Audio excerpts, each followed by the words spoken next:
बिस्मिल्लाहिर्रहमानिर्रहीम। अस्सलामुअलैकुम and welcome back to my channel. आज हम एक और आपके साथ बहुत ही ज़बरदस्त Ramzan special iftar special recipe share करेंगे।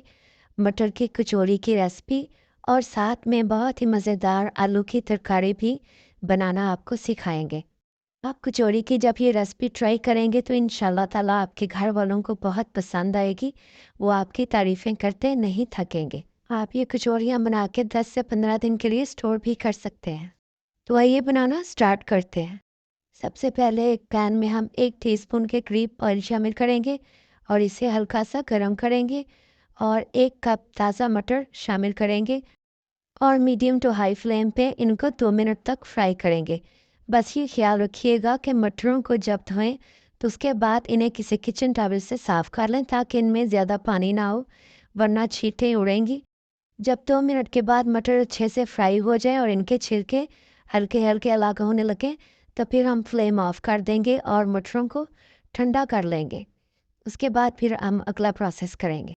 अब उसी पैन में हम 1 टेबलस्पून के करीब ऑयल शामिल करेंगे और इसके साथ ही हम 1 टीस्पून अदरक का पेस्ट और 1 टीस्पून हरी मिर्च का पेस्ट शामिल करेंगे। आप चाहें तो हरी मिर्चों और अदरक को बारीक चॉप भी कर सकते हैं। अब हम इनको 30 से 40 सेकंड के लिए अच्छे से मिक्स करते हुए सौते कर लेंगे और 30 से 40 सेकंड के बाद हम फ्लेम को ऑफ कर देंगे। और अब हम इसमें 1 टीस्पून धनिया पाउडर, हाफ टी स्पून साबुत ज़ीरा और हाफ टी स्पून कसूरी मेथी शामिल करेंगे और हाफ टी स्पून हल्दी पाउडर, हाफ टी स्पून लाल मिर्च का पाउडर और 1 टीस्पून कश्मीरी लाल मिर्च पाउडर भी शामिल करेंगे। हाफ टी स्पून नमक या हस्बे जायका और 1 टीस्पून आमचूर का पाउडर शामिल करेंगे। 1 टीस्पून दरदरी कुटी हुई सौंफ शामिल करके पहले हम इनको अच्छे से मिक्स कर लेंगे और फिर हम चूल्हा ऑन करेंगे। हमने फ्लेम इसलिए ऑफ किया था ताकि मसाले जल ना जाए।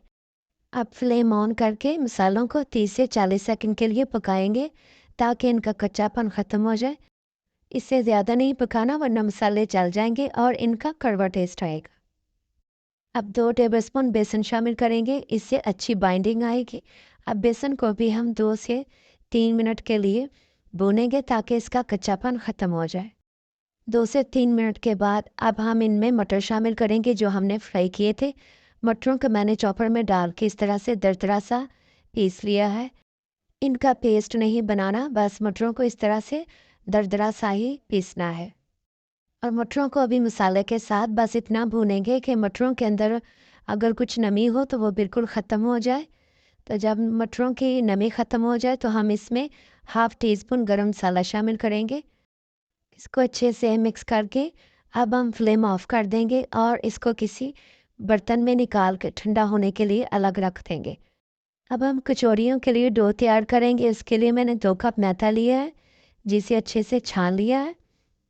इसमें 1 टीस्पून नमक शामिल करेंगे और पहले इनको अच्छी तरह हाथों की मदद से मिक्स कर लेंगे। अब 1/4 कप घी शामिल करेंगे। ये मेल्टेड घी है, गरम नहीं है, मैंने बस घी को मेल्ट किया है। ये शामिल कर देंगे और पहले हाथों की मदद से अच्छे से मिक्स करेंगे। अभी पानी शामिल नहीं करेंगे। जब ये अच्छी तरह मिक्स हो जाए और हम इसे इस तरह हाथों में दबा के देखें तो इस तरह से ये लड्डू सा बनने लगे तो इसका मतलब ये बिल्कुल परफेक्ट है। अब इसमें 1 कप पानी शामिल करेंगे लेकिन थोड़ा थोड़ा करके, क्योंकि मुख्तलिफ तरह के मैदे होते हैं। कुछ मैदा ज़्यादा पानी लेता है, कुछ मैदा कम, तो इसलिए पानी हमेशा थोड़ा थोड़ा करके ही शामिल करना चाहिए। पहले मैंने आधा कप शामिल किया, अब बाकी का भी आधा कप शामिल कर देंगे और एक इसकी अच्छी सी डो गूंद लेंगे। समोसे की डो ज़रा हार्ड होती है लेकिन कचौरी की डो उससे थोड़ी सी नरम होती है। अब हम इसे 2 से 3 मिनट के लिए गूंद लेंगे ताकि ये स्मूथ हो जाए। यहाँ मैंने डो को अच्छे से गूंद लिया है। अब हम इसे ढक के 10 से 15 मिनट के लिए रेस्ट देंगे।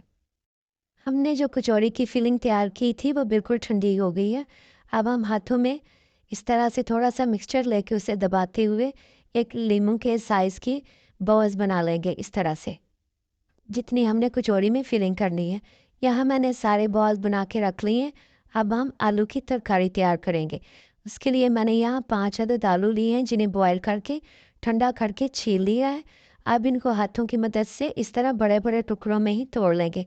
आलूओं को बिल्कुल मैश नहीं करना, बस इस तरह से अनइवन से तोड़ने हैं, कुछ पीस इसमें बड़े रह जाएँ और कुछ छोटे। तो बस ये देखें इस तरह से ही तोड़ लेना। अब एक पैन में 1/4 कप ऑयल शामिल करेंगे और इसे हल्का-सा गर्म होने देंगे। और इसमें 1 टीस्पून साबुत जीरा, 1 टीस्पून अदरक का पेस्ट और 1 टीस्पून हरी मिर्च का पेस्ट शामिल करेंगे। आप चाहें तो अदरक और हरी मिर्च को बारीक चॉप करके भी डाल सकते हैं। इनको लो फ्लेम पे 30 से 40 सेकंड के लिए सौते कर लेंगे। अब इसमें 1 टीस्पून कश्मीरी मिर्च और हाफ टी स्पून हल्दी शामिल करेंगे और हल्की आंच पे इनको 30 से 40 सेकंड के लिए पका लेंगे। इससे तरकारी में बहुत अच्छा कलर आएगा। अब इसमें एक बड़े साइज़ का बारीक कटा हुआ टमाटर शामिल करेंगे और अच्छे से मिक्स करेंगे। और अब इसमें 1 टीस्पून नमक और हाफ टी स्पून धनिया पाउडर शामिल करेंगे और टमाटरों को तब तक भूनेंगे जब तक ये बिल्कुल मैश ना हो जाए, टमाटर जले ना, इसके लिए 1 से 2 टेबलस्पून पानी शामिल करेंगे और इनको अच्छे से भून लेंगे। यहाँ टमाटर अच्छे से भुन गए हैं, बिल्कुल मैश हो गए हैं। अब हम इसमें कुछ और मसाले शामिल करेंगे। इन मसालों में सबसे पहले 1 टीस्पून आमचूर का पाउडर, 1/4 टीस्पून गरम मसाला पाउडर, 1 टीस्पून कसूरी मेथी शामिल करके लो आंच पे हम इन सारे मसालों को 1 मिनट के लिए अच्छे से मिक्स करते हुए पका लेंगे। अब जो आलू मैश किए थे वो भी सारे इसमें शामिल कर देंगे और आलूओं को भी हम मसाले के साथ 1 से 1.5 मिनट के लिए अच्छे से भून लेंगे। ये आलू की तरकारी आप समोसों के साथ, पूरी के साथ या कचौड़ी और रोटी के साथ भी खा सकते हैं। अब हम इसमें पानी शामिल करेंगे ग्रेवी के लिए। इसमें ग्रेवी बहुत ज़्यादा नहीं होती, बस मीडियम थिक होनी चाहिए। पहले 1 कप शामिल किया है, मिक्स करके देखेंगे, लेकिन ये थोड़ा कम लग रहा है तो आधा कप और शामिल कर देंगे और इसे ढक के 2 मिनट तक पकाएंगे। 2 मिनट के बाद ढक्कन उठाएंगे तो देखें माशाल्लाह से हमारी मज़ेदार सी आलू की तरकारी बनके तैयार है। अब इसमें 2 टेबलस्पून ताज़ा हरा धनिया शामिल करेंगे। तरकारी को इससे ज़्यादा थिक नहीं रखेंगे क्योंकि ठंडा होने के बाद ये और थिक हो जाएगी। इसे हम साइड पे रखेंगे और अगला प्रोसेस करेंगे। यहाँ डो को रेस्ट आ गई है। अब हम इसे वर्किंग टेबल पे ले आएंगे। पहले थोड़ा सा मैदा डस्ट करेंगे।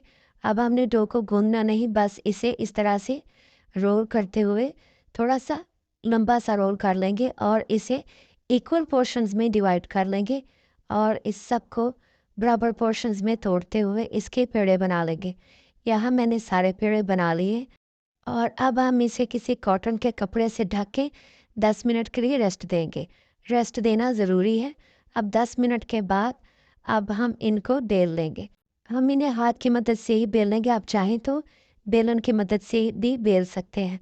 इस तरह से एक कटोरी सी बन जाए, दरमियान से ये थोड़ी थिक रहनी चाहिए और किनारे थोड़े से पतले होने चाहिए। और हमने जो मटर के मसाले की फिलिंग छोटे-छोटे बॉल्स की शक्ल में बनाई थी, वो एक बॉल इसके अंदर रखेंगे और इस तरह से किनारों को ऊपर की तरफ खींचते हुए अंदर की तरफ अच्छी तरह से इस तरह फ़ोल्ड करके ऊपर से किनारे बंद करके इस तरह दबा देंगे ताकि जब हम इसे फ्राई करें तो इसके किनारे खुले ना। ये देखें कचौरी तैयार है। इसी तरह अब मैं सारी कचौरियाँ तैयार कर लूँगी।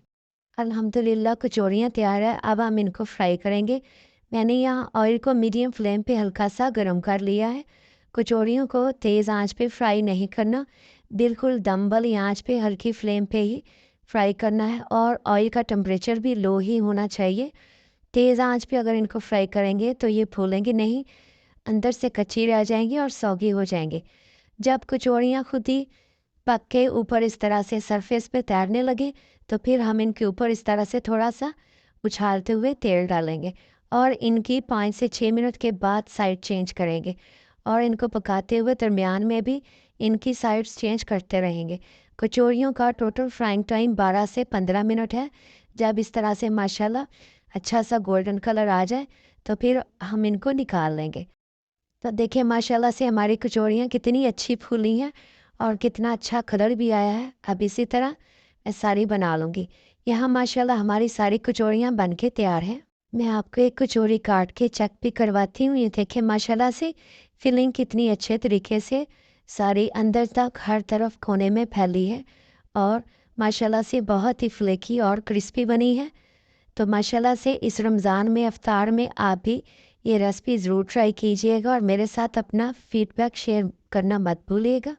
अब हम इसे आलू की तरकारी के साथ सर्व करेंगे। उम्मीद है कि आपको आज की ये रेसिपी अच्छी लगी होगी।